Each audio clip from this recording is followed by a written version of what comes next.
ಕಾಂಗ್ರೆಸ್ನ ಕೆಲವು ಸ್ನೇಹಿತರು, ನಾಯಕರು, ಸಚಿವರುಗಳು ಆಪರೇಷನ್ ಸಿಂಧೂರ ಅದಕ್ಕೆ ಸಂಬಂಧಪಟ್ಟಂತೆ ಅಪಸ್ವರದ ಮಾತಾಡ್ತಿದ್ದಾರೆ. ಕೆಲವರು ಒಂದು ಹೆಜ್ಜೆ ಮುಂದೋಗಿ ಹೇಳಿದ್ದಾರೆ, ಭಯೋತ್ಪಾದನೆಯನ್ನು ಬೇರು ಸಹಿತ ಕಿತ್ತಾಕಬೇಕು, ಯಾಕೆ ಯುದ್ಧ ನಿಲ್ಲಿಸಿದ್ರಿ ಅನ್ನುವ ಪ್ರಶ್ನೆಯನ್ನು ಮಾಡ್ತಾ ಇದ್ದಾರೆ. ಇನ್ನು ಕೆಲವರು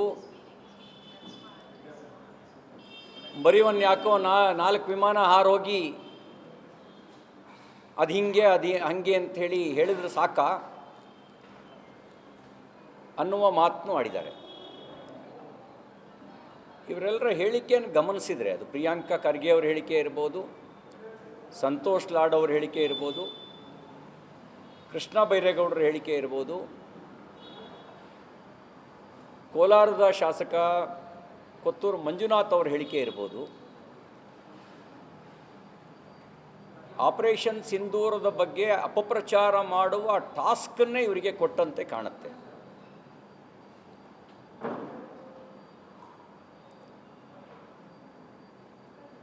ಮತ್ತು ಇವರ ನಾಯಕರುಗಳಲ್ಲೇ ದ್ವಂದ್ವ ಕಾಣ್ತಾ ಇದೆ. ಒಂದು ಕಡೆ ಶಶಿ ತರೂರ್ ಅವರು, ಮಲ್ಲಿಕಾರ್ಜುನ್ ಖರ್ಗೆ ಅವರು ಭಾರತ ಸರ್ಕಾರದ ಜೊತೆಗೆ ನಾವಿದ್ದೇವೆ, ಇದು ಸಂದರ್ಭಯೋಚಿತವಾಗಿರ್ತಕ್ಕಂಥ ಕ್ರಮ ಅಂತ ಶ್ಲಾಘನೆಯ ಮಾತಾಡಿದರೆ, ಇಡೀ ದೇಶ ಯುದ್ಧ ಬೇಕು ಅಂತಿದ್ದಾಗ ನಮ್ಮ ಸಿದ್ದರಾಮಯ್ಯನವರು ಯುದ್ಧ ಬೇಡ ಅನ್ನೋ ಸಂದೇಶವನ್ನು ಕೊಟ್ಟು ಸಾರ್ವಜನಿಕರ ಟೀಕೆಗೆ ಒಳಗಾದ ನಂತರ ಆಪರೇಷನ್ ಸಿಂಧೂರದ ಕ್ರೆಡಿಟ್ ಪೂರ್ತ ಸೈನ್ಯಕ್ಕೆ ಅಂತ ದೊಡ್ಡ ಹಣೆ ಮೇಲೆ ಕುಂಕುಮ ಹಚ್ಕೊಂಡು ಈಗ ನನ್ನ ಹಣೆಯಲ್ಲಿ ಕುಂಕುಮ ದಿನ ಇರುತ್ತೆ, ನಾನು ಕುಂಕುಮ ಇಡದೇ ಇದ್ದರೆ ಇದೇನಿದು ಹಾಗೆ ಬಂದಿದೆಯಾ ಅಂತ ಕೇಳ್ತಾರೆ. ಆದರೆ ಸಿದ್ದರಾಮಯ್ಯನವ್ರದ್ದು ಹಂಗಲ್ಲ, ನನಗೆ ಕುಂಕುಮ ಕಂಡ್ರೆ ಹೆದರಿಕೆ ಆಗುತ್ತೆ ಅಂತ ಹೇಳಿಕೆ ಕೊಟ್ಟವರು ಅವರು. ಹಂಗೆ ಹೇಳಿಕೆ ಕೊಟ್ಟವರು ಎಷ್ಟು ಅಂದರೆ ದೊಡ್ಡ ಅಗಲದ ಕುಂಕುಮ ಇಟ್ಕೊಂಡು ಬಂದಿದ್ದರು. ಹಾಗೆ ಇಟ್ಕೊಂಡು ಬಂದು ಆಪರೇಷನ್ ಸಿಂಧೂರವನ್ನು ಪ್ರಶಂಸೆ ಮಾಡಿದ್ರು ಮತ್ತು ಇಡೀ ಕ್ರೆಡಿಟ್ ಸೈನ್ಯಕ್ಕೆ ಅಂತ ಹೇಳಿದರು. ನಾವು ಯಾರೂ ಅದನ್ನು ಅಲ್ಲಗಳಿರಲಿಲ್ಲ, ಎಲ್ಲ ಇಡೀ ಕ್ರೆಡಿಟ್ ಸೈನ್ಯಕ್ಕೆ ಹೋಗಬೇಕು ಅಂತ ನಾವು ಹೇಳಿದ್ವಿ. ಆದರೆ ಈಗ ಅಪಪ್ರಚಾರ ಯಾಕೆ ಮಾಡ್ತಾ ಇದ್ದಾರೆ? ಇದ್ರ ಉದ್ದೇಶ ಏನು? ನಿಮ್ಮ ಅಪನಂಬಿಕೆ, ನಿಮ್ಮ ಅಪಪ್ರಚಾರ ಸೈನ್ಯದ ಬಗ್ಗೆನೋ ಅಥವಾ ರಾಜಕೀಯ ನೇತೃತ್ವದ ಬಗ್ಗೆನೋ?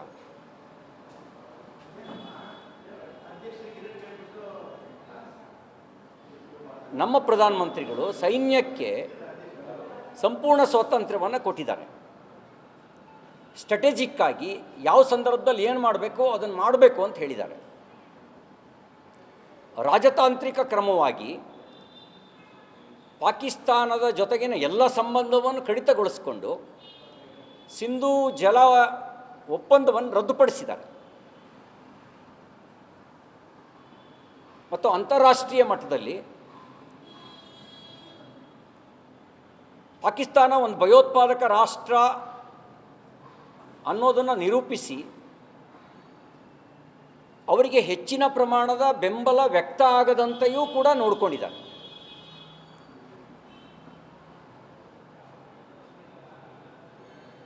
ಭಯೋತ್ಪಾದಕ ದಾಳಿ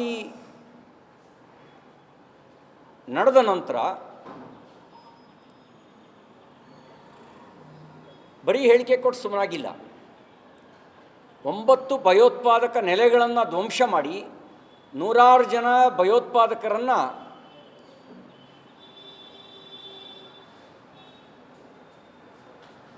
ಜನ್ನತ್ತಿಗೆ ಕಳಿಸೋ ಕೆಲಸ ಮಾಡಿದ್ದಾರೆ. ಅವ್ರು ನಂಬುವ ಜನ್ನತ್ತಿಗೆ. ಅವ್ರಿಗೆ ಜನ್ನತ್ ಸಿಗಲ್ಲ, ಅವ್ರಿಗೆ ನರಕನೇ ಸಿಗೋದು. ಅಷ್ಟು ಮಾತ್ರ ಅಲ್ಲ, 14ಕ್ಕೂ ಹೆಚ್ಚು ವಾಯುನೆಲೆಯನ್ನು ಧ್ವಂಸ ಮಾಡುವ ಕೆಲಸ ನಮ್ಮ ಸೈನ್ಯ ಮಾಡಿದೆ. ಇದೆಲ್ಲ ಸಂಪೂರ್ಣ ಸ್ವತಂತ್ರ ಕೊಟ್ಟ ನಂತರ ಆಗಿರುವಂಥದ್ದು. ನಿನ್ನೆ ಕೋಲಾರ ಶಾಸಕರ ಹೇಳಿಕೆ 26 ಜನರ ಸಾವಿಗೆ ಅವರ ಮಾಂಗಲ್ಯ ಕಿತ್ಕೊಂಡಿದ್ದಕ್ಕೆ ಇಷ್ಟೇನ ಪರಿಹಾರ? ಭಯೋತ್ಪಾದನೆ ಬೇರು ಸಹಿತ ಹೋಗಬೇಕು, ಬೇರು ಸಹಿತ ಹೋಗಲೇಬೇಕು. ಆದರೆ ನಾನು ಕಾಂಗ್ರೆಸ್ಸಿಗರಿಗೆ ಒಂದು ಪ್ರಶ್ನೆ ಕೇಳಕ್ಕೆ ಬಯಸ್ತೇನೆ. 2005ರಲ್ಲಿ ದೆಹಲಿ ಸರಣಿ ಸ್ಫೋಟ ಆಗಿ 70 ಜನ ಸತ್ತರು. ಏನು ರಿಯಾಕ್ಟ್ ಮಾಡಿದ್ರಿ? ಯಾವ ಸರ್ಜಿಕಲ್ ಸ್ಟ್ರೈಕ್ ಮಾಡಿದ್ರಿ? 2006 ವಾರಣಾಸಿನಲ್ಲಿ ಬಾಂಬ್ ಸ್ಫೋಟ ಆಗಿ 28 ಜನರ ಸಾವು. ಪ್ರತಿಕ್ರಿಯೆ ಏನು? 2006ರಲ್ಲಿ ಮುಂಬೈ ರೈಲ್ ಸ್ಫೋಟ, ರೈಲುಗಳಲ್ಲಿ ಸರಣಿ ಸ್ಫೋಟ, 209 ಜನ ಸತ್ತರು. 209 ಜನ. ಯಾವ ಯುದ್ಧ ಮಾಡಿದ್ರಿ? 2006 ಮಲೆಗಾಂವ್ ಬಾಂಬ್ ಸ್ಫೋಟ, 40 ಜನ ಸಾವು. ಏನು ಆಕ್ಷನ್ನು? 2007 ಸಂಜೋತಾ ಎಕ್ಸ್ಪ್ರೆಸ್ ಸ್ಫೋಟ, 70 ಜನ ಸಾವು. 2008 ಜೈಪುರ ಬಾಂಬ್ ಸ್ಫೋಟ, 71 ಜನರ ಸಾವು. 2008 ಅಹಮದಾಬಾದ್ ಬಾಂಬ್ ಸ್ಫೋಟ, 56 ಜನರ ಸಾವು. 2008 ದೆಹಲಿ ಬಾಂಬ್ ಸ್ಫೋಟ, 36 ಜನರ ಸಾವು. 2008 ಮುಂಬೈ ಮೇಲೆ ಉಗ್ರರ ದಾಳಿ, 171 ಸಾವು. 2010 ಪುಣೆ ಬಾಂಬ್ ಸ್ಫೋಟ, 17 ಸಾವು. 2011 ಮುಂಬೈ ಸ್ಫೋಟ, 26 ಸಾವು. 2011 ದೆಹಲಿ ಸ್ಫೋಟ, 15 ಸಾವು. 2013 ಹೈದರಾಬಾದ್ ಸ್ಫೋಟ, 18 ಸಾವು. ಹೇಳಿ, ನೀವು ಸೈನ್ಯಕ್ಕೆ ಸ್ವತಂತ್ರ ಕೊಟ್ಟಿದ್ರಾ? ಒಂದು ಖಂಡನ ಹೇಳಿಕೆ ಬಿಟ್ಟು ಬೇರೆ ಏನು ಮಾಡಿದ್ರಿ? ನೀವು ಏನು ಆಕ್ಷನ್ ಮಾಡಿದ್ರಿ? ಆಗೆಲ್ಲ ಭಯೋತ್ಪಾದಕನನ್ನು ಯಮಪುರಿಗಟ್ಟಬೇಕು ಅಂತ ನಿಮಗೆ ಅನ್ನಿಸ್ಲಿಲ್ಲ. ಭಯೋತ್ಪಾದನೆಯನ್ನು ಬೇರೆ ಸಹಿತ ಕಿತ್ತಾಕಬೇಕು ಅಂತ ನಿಮಗೆ ಅನ್ನಿಸ್ಲಿಲ್ಲ. ಈಗ ನಿಮಗೆ ಅನ್ನಿಸ್ತಾ ಇರೋದು ಪ್ರಾಮಾಣಿಕವಾಗಿರೋದಾ? ಪ್ರಾಮಾಣಿಕವಾಗಿ ಆಗಿರೋದಾದರೆ ಭಯೋತ್ಪಾದಕರನ್ನು ಹೊಡೆಯೋದ್ರ ಜೊತೆಗೆ ಭಯೋತ್ಪಾದನೆಯ DNA ಕೂಡ ಗುರುತಿಸಬೇಕು. ಭಯೋತ್ಪಾದನೆಯ DNA ಎಲ್ಲಿದೆ ಅದನ್ನು ಬೇರೆ ಸಹಿತ ಕಿತ್ತು ಹಾಕಬೇಕು.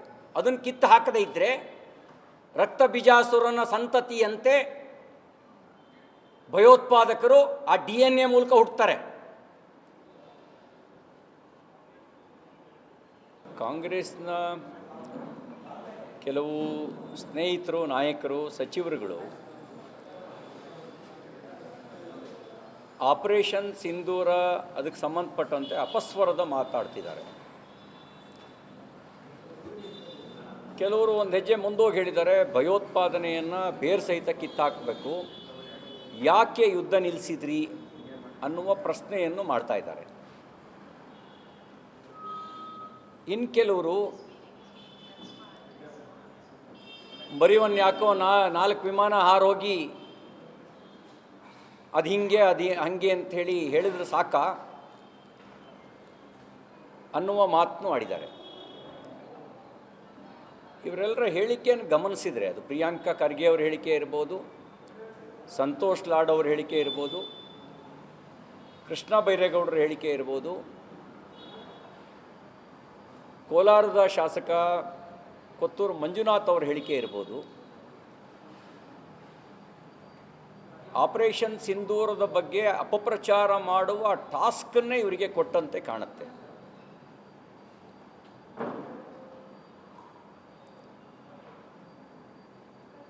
ಮತ್ತು ಇವರ ನಾಯಕರುಗಳಲ್ಲೇ ದ್ವಂದ್ವ ಕಾಣ್ತಾ ಇದೆ. ಒಂದು ಕಡೆ ಶಶಿ ತರೂರ್ ಅವರು, ಮಲ್ಲಿಕಾರ್ಜುನ್ ಖರ್ಗೆ ಅವರು ಭಾರತ ಸರ್ಕಾರದ ಜೊತೆಗೆ ನಾವಿದ್ದೇವೆ, ಇದು ಸಂದರ್ಭಯೋಚಿತವಾಗಿರ್ತಕ್ಕಂಥ ಕ್ರಮ ಅಂತ ಶ್ಲಾಘನೆಯ ಮಾತಾಡಿದರೆ, ಇಡೀ ದೇಶ ಯುದ್ಧ ಬೇಕು ಅಂತಿದ್ದಾಗ ನಮ್ಮ ಸಿದ್ದರಾಮಯ್ಯನವರು ಯುದ್ಧ ಬೇಡ ಅನ್ನೋ ಸಂದೇಶವನ್ನು ಕೊಟ್ಟು ಸಾರ್ವಜನಿಕರ ಟೀಕೆಗೆ ಒಳಗಾದ ನಂತರ ಆಪರೇಷನ್ ಸಿಂಧೂರದ ಕ್ರೆಡಿಟ್ ಪೂರ್ತ ಸೈನ್ಯಕ್ಕೆ ಅಂತ ದೊಡ್ಡ ಹಣೆ ಮೇಲೆ ಕುಂಕುಮ ಹಚ್ಕೊಂಡು ಈಗ ನನ್ನ ಹಣೆಯಲ್ಲಿ ಕುಂಕುಮ ದಿನ ಇರುತ್ತೆ, ನಾನು ಕುಂಕುಮ ಇಡದೇ ಇದ್ದರೆ ಇದೇನಿದು ಹಾಗೆ ಬಂದಿದೆಯಾ ಅಂತ ಕೇಳ್ತಾರೆ. ಆದರೆ ಸಿದ್ದರಾಮಯ್ಯನವ್ರದ್ದು ಹಂಗಲ್ಲ, ನನಗೆ ಕುಂಕುಮ ಕಂಡ್ರೆ ಹೆದರಿಕೆ ಆಗುತ್ತೆ ಅಂತ ಹೇಳಿಕೆ ಕೊಟ್ಟವರು ಅವರು. ಹಂಗೆ ಹೇಳಿಕೆ ಕೊಟ್ಟವರು ಎಷ್ಟು ಅಂದರೆ ದೊಡ್ಡ ಅಗಲದ ಕುಂಕುಮ ಇಟ್ಕೊಂಡು ಬಂದಿದ್ರು. ಹಾಗೆ ಇಟ್ಕೊಂಡು ಬಂದು ಆಪರೇಷನ್ ಸಿಂಧೂರವನ್ನು ಪ್ರಶಂಸೆ ಮಾಡಿದ್ರು ಮತ್ತು ಇಡೀ ಕ್ರೆಡಿಟ್ ಸೈನ್ಯಕ್ಕೆ ಅಂತ ಹೇಳಿದರು. ನಾವು ಯಾರೂ ಅದನ್ನು ಅಲ್ಲಗಳಿಲಿಲ್ಲ, ಎಲ್ಲ ಇಡೀ ಕ್ರೆಡಿಟ್ ಸೈನ್ಯಕ್ಕೆ ಹೋಗಬೇಕು ಅಂತ ನಾವು ಹೇಳಿದ್ವಿ. ಆದರೆ ಈಗ ಅಪಪ್ರಚಾರ ಯಾಕೆ ಮಾಡ್ತಾ ಇದ್ದಾರೆ? ಇದ್ರ ಉದ್ದೇಶ ಏನು? ನಿಮ್ಮ ಅಪನಂಬಿಕೆ, ನಿಮ್ಮ ಅಪಪ್ರಚಾರ ಸೈನ್ಯದ ಬಗ್ಗೆನೋ ಅಥವಾ ರಾಜಕೀಯ ನೇತೃತ್ವದ ಬಗ್ಗೆನೋ?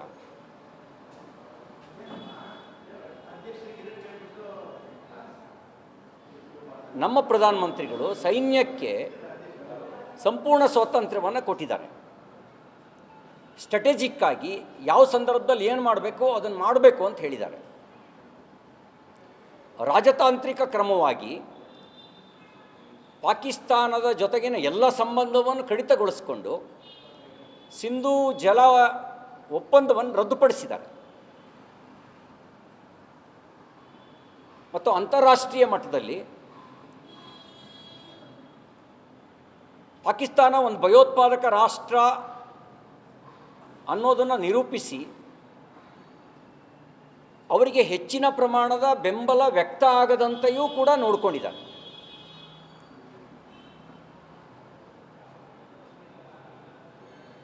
ಭಯೋತ್ಪಾದಕ ದಾಳಿ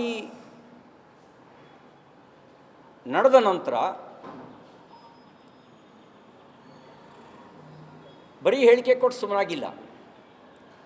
9 ಭಯೋತ್ಪಾದಕ ನೆಲೆಗಳನ್ನು ಧ್ವಂಸ ಮಾಡಿ ನೂರಾರು ಜನ ಭಯೋತ್ಪಾದಕರನ್ನು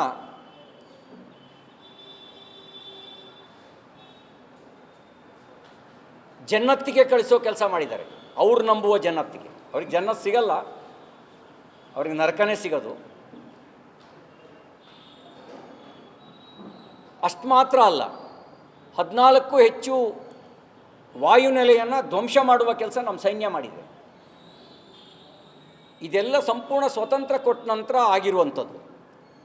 ನಿನ್ನೆ ಕೋಲಾರ ಶಾಸಕರು ಹೇಳಿಕೆ, 26 ಜನರ ಸಾವಿಗೆ ಅವರ ಮಾಂಗಲ್ಯ ಕಿತ್ಕೊಂಡಿದ್ದಕ್ಕೆ ಇಷ್ಟೇನ ಪರಿಹಾರ? ಭಯೋತ್ಪಾದನೆ ಬೇರು ಸಹಿತ ಹೋಗಬೇಕು, ಬೇರು ಸಹಿತ ಹೋಗಲೇಬೇಕು. ಆದರೆ ನಾನು ಕಾಂಗ್ರೆಸ್ಸಿಗರಿಗೆ ಒಂದು ಪ್ರಶ್ನೆ ಕೇಳಕ್ಕೆ ಬಯಸ್ತೇನೆ. 2005ರಲ್ಲಿ ದೆಹಲಿ ಸರಣಿ ಸ್ಫೋಟ ಆಗಿ 70 ಜನ ಸತ್ತರು. ಏನು ರಿಯಾಕ್ಟ್ ಮಾಡಿದ್ರಿ? ಯಾವ ಸರ್ಜಿಕಲ್ ಸ್ಟ್ರೈಕ್ ಮಾಡಿದ್ರಿ? 2006 ವಾರಣಾಸಿನಲ್ಲಿ ಬಾಂಬ್ ಸ್ಫೋಟ ಆಗಿ 28 ಜನರ ಸಾವು. ಪ್ರತಿಕ್ರಿಯೆ ಏನು? 2006ರಲ್ಲಿ ಮುಂಬೈ ರೈಲ್ ಸ್ಫೋಟ, ರೈಲುಗಳಲ್ಲಿ ಸರಣಿ ಸ್ಫೋಟ, 209 ಜನ ಸತ್ತರು. 209 ಜನ. ಯಾವ ಯುದ್ಧ ಮಾಡಿದ್ರಿ? 2006 ಮಲೆಗಾಂವ್ ಬಾಂಬ್ ಸ್ಫೋಟ, 40 ಜನ ಸಾವು. ಏನು ಆಕ್ಷನ್ನು? 2007 ಸಂಜೋತಾ ಎಕ್ಸ್ಪ್ರೆಸ್ ಸ್ಫೋಟ, 70 ಜನ ಸಾವು. 2008 ಜೈಪುರ ಬಾಂಬ್ ಸ್ಫೋಟ, 71 ಜನರ ಸಾವು. 2008 ಅಹಮದಾಬಾದ್ ಬಾಂಬ್ ಸ್ಫೋಟ, 56 ಜನರ ಸಾವು. 2008 ದೆಹಲಿ ಬಾಂಬ್ ಸ್ಫೋಟ, 36 ಜನರ ಸಾವು. 2008 ಮುಂಬೈ ಮೇಲೆ ಉಗ್ರರ ದಾಳಿ, 171 ಸಾವು. 2010 ಪುಣೆ ಬಾಂಬ್ ಸ್ಫೋಟ, 17 ಸಾವು. 2011 ಮುಂಬೈ ಸ್ಫೋಟ, 26 ಸಾವು. 2011 ದೆಹಲಿ ಸ್ಫೋಟ, 15 ಸಾವು. 2013 ಹೈದರಾಬಾದ್ ಸ್ಫೋಟ, 18 ಸಾವು. ಹೇಳಿ, ನೀವು ಸೈನ್ಯಕ್ಕೆ ಸ್ವತಂತ್ರ ಕೊಟ್ಟಿದ್ರಾ? ಒಂದು ಖಂಡನ ಹೇಳಿಕೆ ಬಿಟ್ಟು ಬೇರೆ ಏನು ಮಾಡಿದ್ರಿ? ನೀವು ಏನು ಆಕ್ಷನ್ ಮಾಡಿದ್ರಿ? ಆಗೆಲ್ಲ ಭಯೋತ್ಪಾದಕನನ್ನು ಯಮಪುರಿಗಟ್ಟಬೇಕು ಅಂತ ನಿಮಗೆ ಅನ್ನಿಸ್ಲಿಲ್ಲ. ಭಯೋತ್ಪಾದನೆಯನ್ನು ಬೇರೆ ಸಹಿತ ಕಿತ್ತಾಕಬೇಕು ಅಂತ ನಿಮಗೆ ಅನ್ನಿಸ್ಲಿಲ್ಲ. ಈಗ ನಿಮಗೆ ಅನ್ನಿಸ್ತಾ ಇರೋದು ಪ್ರಾಮಾಣಿಕವಾಗಿ ಆಗಿರೋದಾದರೆ ಭಯೋತ್ಪಾದಕರನ್ನು ಹೊಡೆಯೋದ್ರ ಜೊತೆಗೆ ಭಯೋತ್ಪಾದನೆಯ DNA ಕೂಡ ಗುರುತಿಸಬೇಕು. ಭಯೋತ್ಪಾದನೆಯ DNA ಎಲ್ಲಿದೆ ಅದನ್ನು ಬೇರೆ ಸಹಿತ ಕಿತ್ತು ಹಾಕಬೇಕು. ಅದನ್ನು ಕಿತ್ತು ಹಾಕದೇ ಇದ್ದರೆ ರಕ್ತ ಬೀಜಾಸುರನ ಸಂತತಿಯಂತೆ ಭಯೋತ್ಪಾದಕರು ಆ DNA ಮೂಲಕ ಹುಟ್ಟುತ್ತಾರೆ.